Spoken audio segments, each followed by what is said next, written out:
जय श्री नारायण भक्तजनों। अब श्राद्धों का समय चल रहा है, पितृपक्ष चल रहा है। इसके तुरंत बाद माँ भगवती के नवरात्रे आ जाते हैं। कहते हैं कि जैसे ही श्राद्ध संपन्न होंगे उसके तुरंत बाद माँ भगवती के नवरात्रे शुरू हो जाते हैं। अब की बार यह नवरात्रे 15 तारीख से शुरू हो रहे हैं। कहा पंचांग के अनुसार ये जा रहा है कि जो प्रतिपदा तिथि है वो 14 तारीख को रात्रि 11:24 से शुरू हो रही है, परंतु हमें सूर्य उदय काल में ही माँ भगवती के नवरात्रे शुरू करने हैं। तो इसलिए हमें सूर्य उदय तिथि में ही हम पहला नवरात्रा मनाते हैं। पहले दिन माँ शैलपुत्री की पूजा की जाती है, कलश स्थापित किया जाता है, चौकी लगाई जाती है और उस पूजा में माँ भगवती के प्रथम रूप माँ शैलपुत्री की पूजा की जाती है। इसमें नवरात्रों की जो ये कथा हम आपको बता रहे हैं, ऐसी ही अनेकों कथाएं आपको इसी चैनल पर मिलती रहेगी। तो कहा जाता है कि माँ शैलपुत्री ने अपने पिछले जन्म में की कहानी है, पिछले जन्म में उनका क्या नाम था और कैसे उन्होंने अपना शरीर त्याग कर दिया और उनको अगला जन्म किसके घर मिला और उनका नाम शैलपुत्री पड़ा। तो माँ पिछले जन्म में इनका नाम सती था, जो राजा दक्ष की पुत्री थी और राजा दक्ष की 16 बेटियां थीं। सबसे छोटी बेटी का नाम सती नाम था और राजा दक्ष ने अपने पिता ब्रह्मा के कहने पर,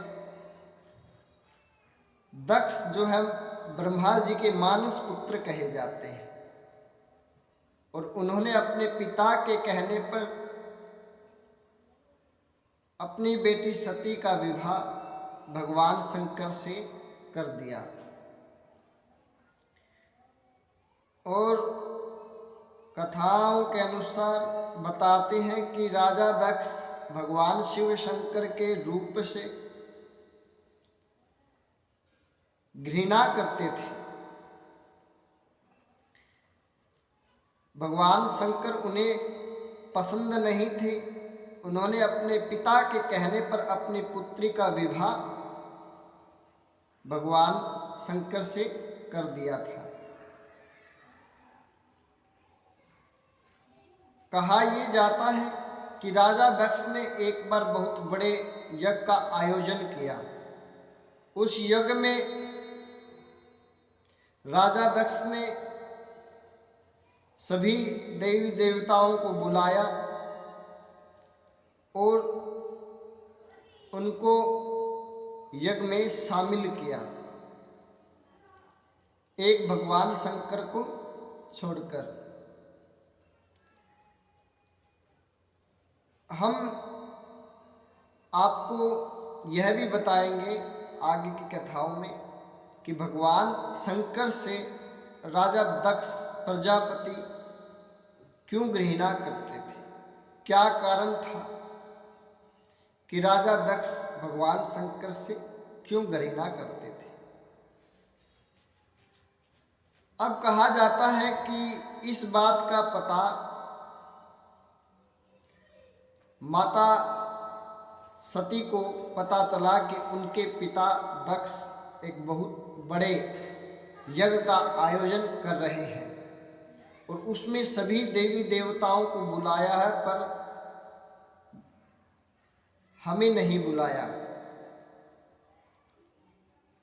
तो माता सती ने भगवान शंकर से कहा कि मेरे पिता एक बहुत बड़े यज्ञ का आयोजन कर रहे हैं और मैं उस यज्ञ में जाना चाहती हूँ। कहते हैं कि बगैर बुलाए किसी के भी यहाँ नहीं जाना चाहिए, वहाँ हमारा अपमान ही होता है, वहाँ मान नहीं रखा जाता। इसलिए कहते हैं कि बगैर बुलाए कभी नहीं जाना चाहिए।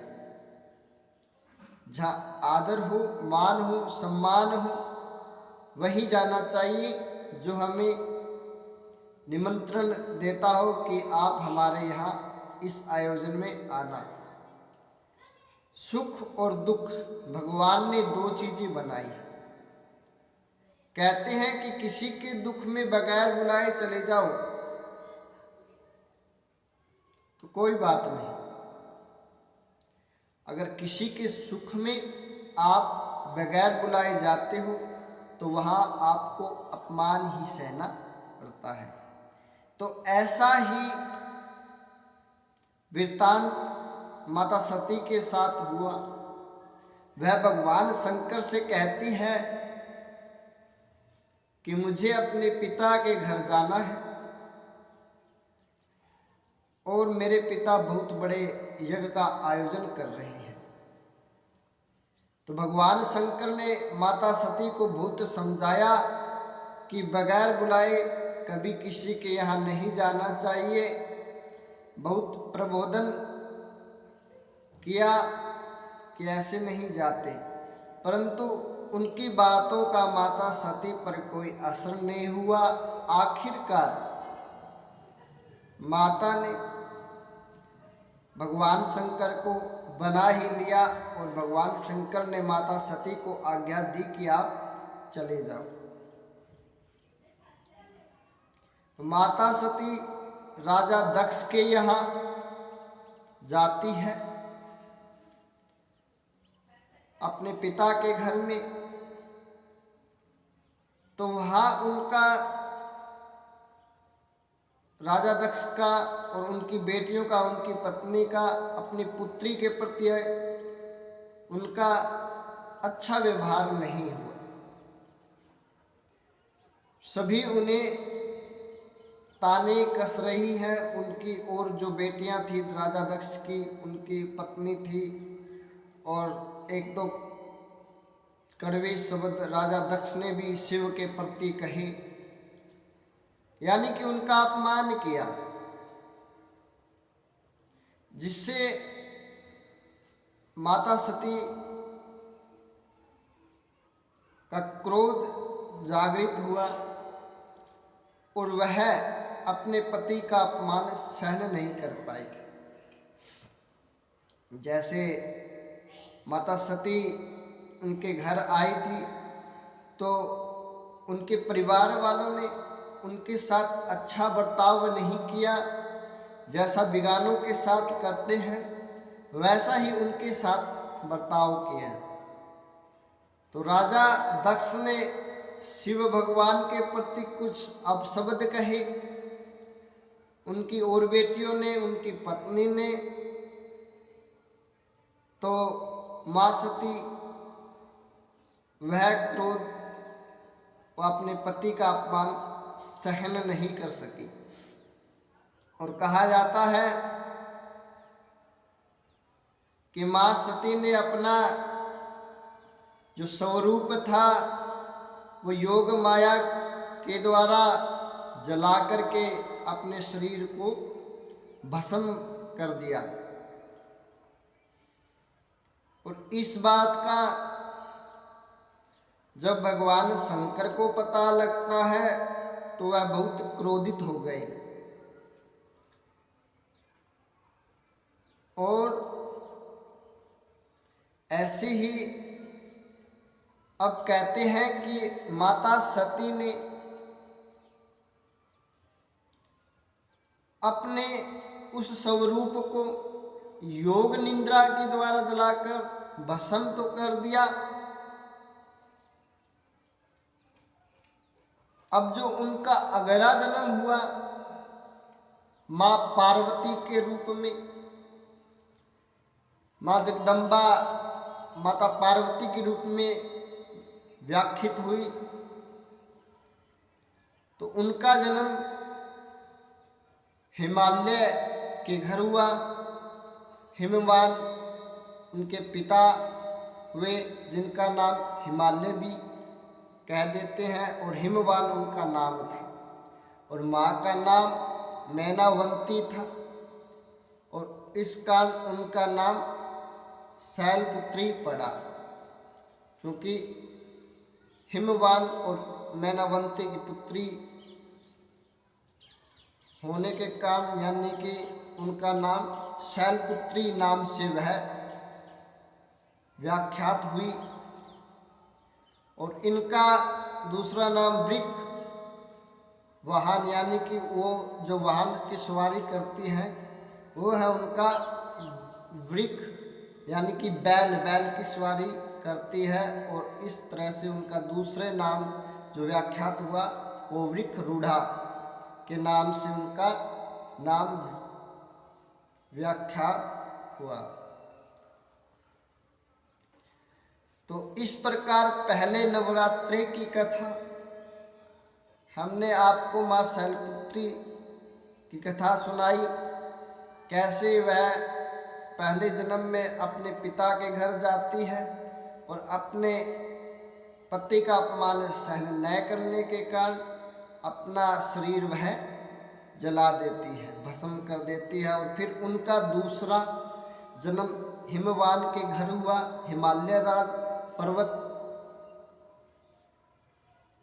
यानी कि वहाँ का जो राजा था हिमवान, उनके यहाँ उनका जन्म हुआ और वह शैलपुत्री के नाम से प्रसिद्धि उनको प्राप्त हुई। और उनके इस रूप की वह पूजा की जाती है। बोलिए श्रीमन नारायण भगवान की।